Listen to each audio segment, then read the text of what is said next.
Hello everyone, my name is Charlene. I'm Emilia. And we are here to answer some of your frequently asked questions from Onelife Training Center.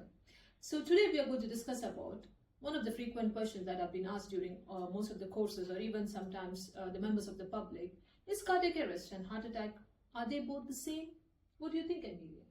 Yeah, so they are not the same. And let me talk a little bit about what a heart attack is. So, and then maybe Charlene can explain cardiac arrest and the difference between them.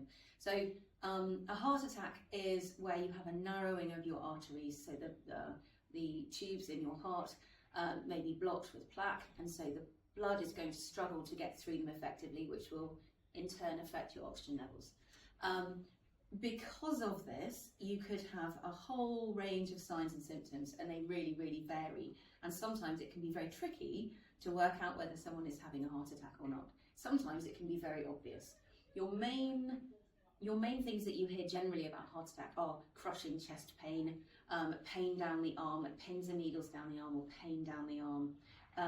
And there's often the quoted in the book of the impending sense of doom. However, with heart attack, you could have a feeling of nausea or indigestion, feeling like maybe it's like food poisoning, maybe lots of burping, maybe the feeling that you need to go to the toilet and defecate.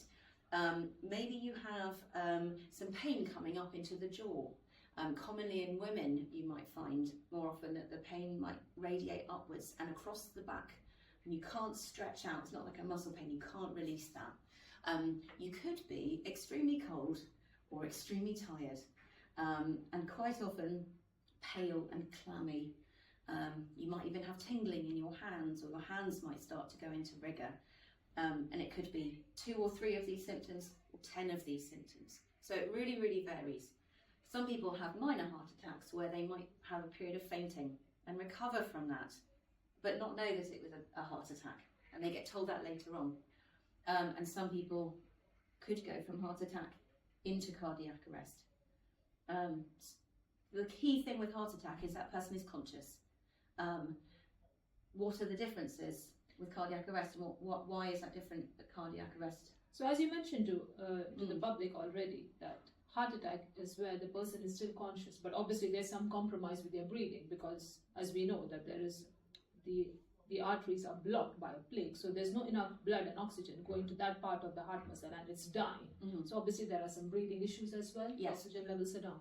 So when it comes to cardiac arrest, what happens if heart attack is not being treated at that time? That person is going to collapse. So in cardiac arrest means the person is no longer conscious, so he's completely unconscious, unresponsive, and he's not breathing at all. So that is where they need to ask somebody to go and get a defibrillator and then start CPR. So that's the difference between heart attack and cardiac arrest. And if you've got in cardiac arrest, could you have different issues with the heart? So here, the heart is either fibrillating or quivering or shivering, or the heart is a flat line. So these are the only 2 things that you could see. Whereas in heart attack, it's a pumping issue, as we say in layman's term. And here in cardiac arrest, it's something more related to the electrical activity of the heart. That makes total sense. Lovely. But we follow the same principle of early call to 999. Yes. Early CPR, and early cardiac arrest, and early defibrillation. Yeah, absolutely. So thank you, everyone.